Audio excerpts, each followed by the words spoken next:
Manusia. Manusia itu diibaratkan sebagai barang tambang. Ada banyak jenis barang tambang yang ada di dunia ini. Ada emas, perak, perunggu, berlian, besi, nikel, dan banyak lagi macam-macam. Manusia itu pada hakikatnya memiliki keunggulannya masing-masing. Manusia pada hakikatnya juga memiliki bakatnya masing-masing. Dan manusia pada hakikatnya juga memiliki kelebihannya masing-masing. Dan bahkan memiliki apa yang tidak dimiliki oleh orang lain. Kita contohkan saja pada sahabat Rasulullah yang satu ini, yaitu Abdullah bin Maktum radhiyallahu anhu, yang merupakan sahabat yang buta di masa Rasulullah SAW. Mungkin kalau pada manusia zaman sekarang melihat manusia buta itu apalah, siapa sih manusia buta, tidak punya kelebihan pun. Tetapi tidak dengan sahabat Rasulullah yang satu ini. Pada Quran surah Abasa dari ayat 1 sampai 16 itu turun dikarenakan oleh beliau. Itu karena Rasulullah SAW tidak menanggapi sahabatnya yaitu Abdullah bin Maktum saat dia meminta, "Ya Rasulullah, ajarin padaku suatu ayat yang diturunkan oleh Allah Subhanahu wa taala." Akan tetapi saat itu Rasulullah menolak. Bahkan dia berpaling dengan muka masamnya karena saat itu dia sedang meladeni para petokoh-petokoh orang Quraisy pada masanya waktu itu. Dan saat beliau hendak pulang, maka Allah Subhanahu wa taala menegurnya dengan turun 16 ayat tersebut. Saudaraku, pada hakikatnya manusia itu memiliki ceritanya masing-masing, memiliki peristiwanya masing-masing. Dan peristiwa itu bisa menjadi keunggulan bagi dirinya sendiri. Dan jadi untuk kata-kata hari ini adalah pada hakikatnya manusia itu memiliki keunggulannya masing-masing.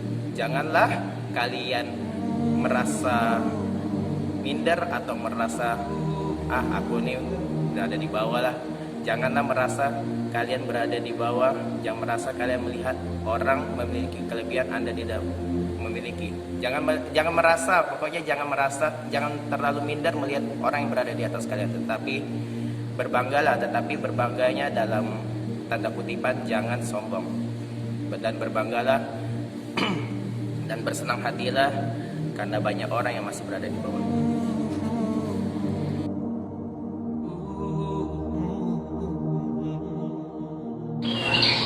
Assalamualaikum warahmatullahi wabarakatuh. Janganlah menjadi orang yang sombong, karena sombong adalah suatu sikap yang tercela dan dibenci oleh Allah SWT. Lagi pula, apa yang mau kita sombongkan di dunia ini? Ketika kita mau sombong dengan harta yang kita punya, di kemudian hari harta tersebut bisa berkurang ataupun bahkan hilang. Lalu mungkin kita mau sombong dengan jabatan pun bisa turun di kemudian hari. Ataupun kita mau sombong dengan fisik, dengan ketampanan atau kecantikan kita, itu pun bisa luntur ketika usia telah menua. Lalu apa yang mau disombongkan di dalam diri kita? Bahkan nyawa atau ruh sekalipun yang ada di dalam diri kita yang membuat kita hidup hanyalah sebuah titipan dari Allah Subhanahu wa taala. Maka dari itu, janganlah menjadi orang yang sombong, karena sombong adalah perbuatan yang sangat dibenci oleh Allah Subhanahu wa taala. Senantiasalah selalu merendah diri dan berbaik hati pada sesama. Semoga video ini bermanfaat untuk kita semua. Assalamualaikum warahmatullahi wabarakatuh.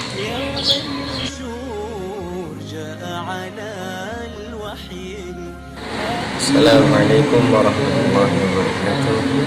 Saudaraku sekalian yang dimanapun kalian berada, kalau kita belum baik, kita sudah berusaha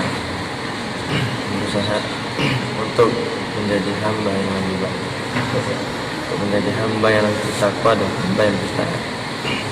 Dan kita terus berusaha selalu memperlakukan orang lain, melakukan orang lain tersebut dengan baik.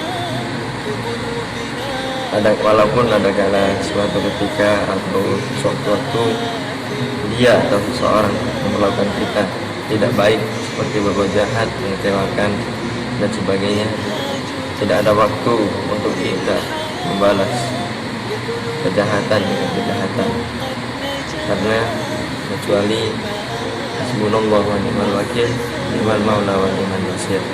Cukup bagi kami Allah sebagai penolong dan Allah sebaik-baik pelindung. Sekian dari saya, semoga bermanfaat buat kalian semua. Sekian, terima kasih. Assalamualaikum warahmatullahi wabarakatuh.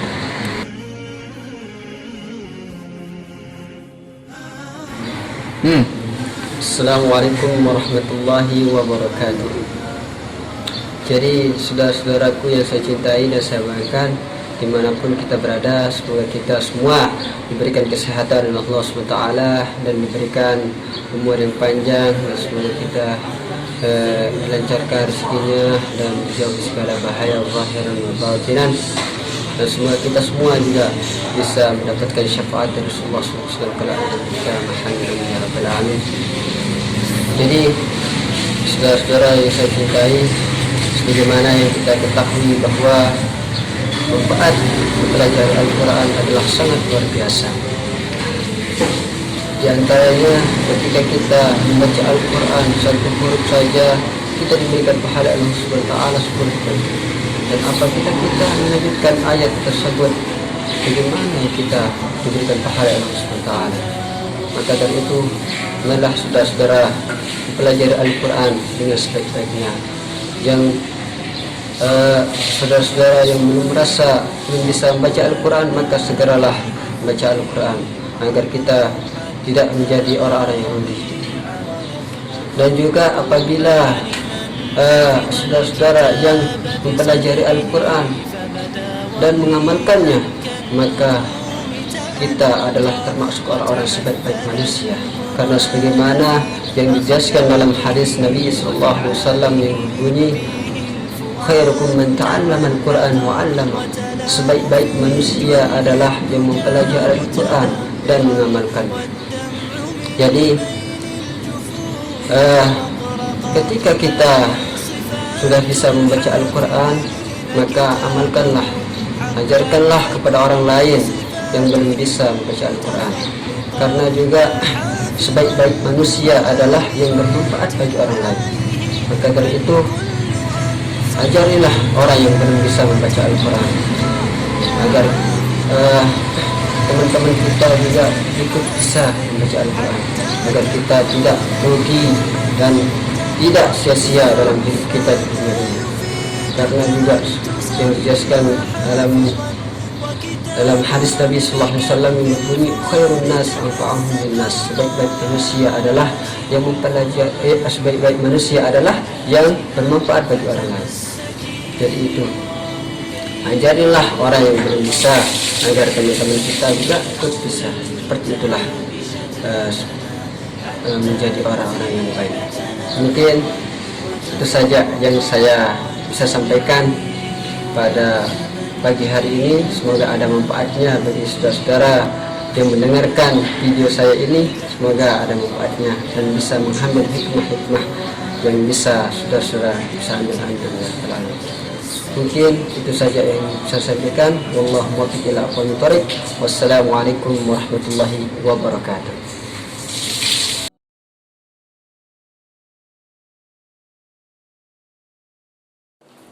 Assalamualaikum warahmatullahi wabarakatuh. Hadirin dimanapun Anda berada, semoga tetap dalam keadaan sehat dan sukses dalam menjalankan kegiatan sehari-hari. Baiklah, pada kesempatan episode kali ini saya ingin menyampaikan 4 potensi manusia dalam mengembangkan dirinya. Yang pertama, ada karakter atau ada manusia yang tidak tahu dirinya tahu, sehingga perlu didorong untuk dia mengembangkan potensi apa yang dia miliki. Yang kedua, ada manusia yang tahu dirinya tidak tahu, sehingga dia malas untuk belajar dan menjadi orang yang sok-sok tahu. Dan yang ketiga, ada orang yang tahu dirinya, ada orang yang tidak tahu dirinya tahu, sehingga perlu didorong untuk dia mengasah bakatnya, mengasah potensi yang ia miliki. Dan yang terakhir, ada orang yang tahu dirinya tahu, sehingga ia mengamalkan ilmu yang dia miliki kepada orang lain, sehingga ilmu yang dia miliki menjadi berguna bagi dirinya dan orang lain. Sekian pesan saya pada pagi hari ini, semoga bermanfaat. Wassalamualaikum warahmatullahi wabarakatuh.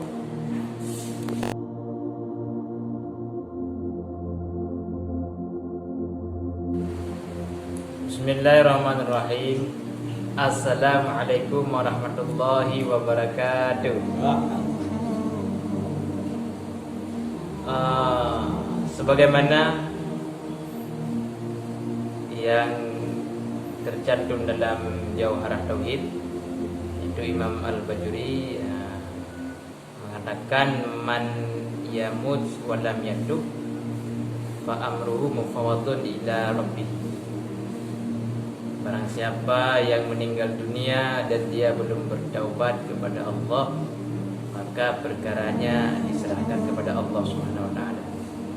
Di sini kita berbeda antara ahli sunnah wal jamaah dengan selain ahli sunnah wal jamaah.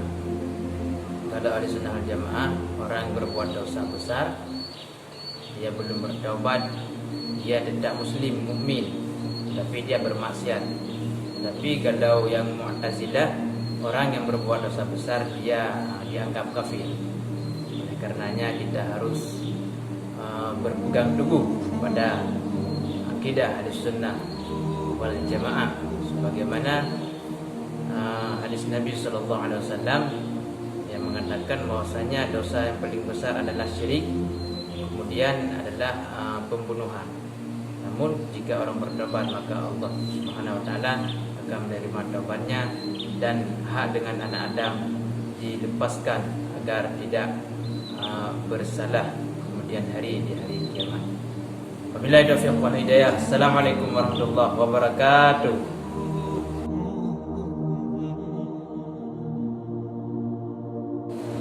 Bismillahirrahmanirrahim. Assalamualaikum warahmatullahi wabarakatuh. Di pagi hari ini saya akan sedikit berbagi ilmu yang dimana Sayyidina Ali bin Abi Thalib pernah mengatakan, sungguh rugi seseorang di setiap harinya itu tidak mendapatkan nasihat. Artinya apa? Kita dianjurkan, disarankan untuk selalu mencari yang namanya nasihat, entah itu dari HP, dari guru kita secara langsung, dari kitab-kitab, dari buku-buku yang kita baca. Kita harus bisa mengambil suatu hikmah, pelajaran di dalam setiap apa yang kita lakukan, apa yang kita lihat, apa yang kita baca. Ya, itulah salah satu orang atau ciri-ciri orang yang akan beruntung di suatu hari nanti, karena di setiap harinya sudah mendapatkan nasihat. Dan bagi orang yang tidak pernah mendapatkan nasihat pada harinya itu, maka kata Sayyidina Ali, sungguh dia termasuk orang-orang yang sangat rugi. Jadi mumpung kita masih diberikan kesempatan oleh Allah, diberikan nikmat, maka carilah nasihat tersebut. Minta, kalaupun tidak ada, minta. Cari apa yang dapat kita pelajari, apa yang dapat kita ambil hikmahnya. Jadi begitu teman-teman ya. وتمثل القرآن في أخلاقه وفعاله Siapa kok diam mulu? Buat kata-kata dong buat malam hari ini. Dengar kalian semua ya. Dengar kalian semua. Dunia ini dunia tipu-tipu. Dunia ini permainan. Kalian dikasih permainan, kalian dikasih ujian, kalian semua lalai. Kenapa? Karena itu adalah cobaan dalam kehidupan. Karena Allah mengatakan dalam firman-Nya, dalam Al-Qur'an-Nya, kullu nafsin za'iqatul maut. Tiap-tiap yang bernyawa akan mengalami kematian. Kau mau terbang ke barat, kau mau terbang ke timur, kau tidak bisa kabur dari kematian. Kematian itu adalah akan menimpa yang bernyawa. Maka kehidupan ini jangan sombong, kehidupan ini jangan meremehkan. Kehidupan ini harus benar-benar serius dalam beribadah pada Allah, hijrah pada Allah. Jika kau melanggar aturan Allah dan Rasulullah, kau akan merasakan akibatnya sendiri. Di kubur nanti akan diazab orang-orang yang tidak melakukan perintah Allah. Itu dari saya. Teman-teman sekalian, kita semasih ada nyawa di dalam tubuh kita ini, mari kita sama-sama memperkuatkan zikir, memperkuatkan ibadah-ibadah yang lainnya yang diridai oleh Allah Subhanahu wa taala. Itu pesan saya. Ya, teman-teman semua, assalamualaikum.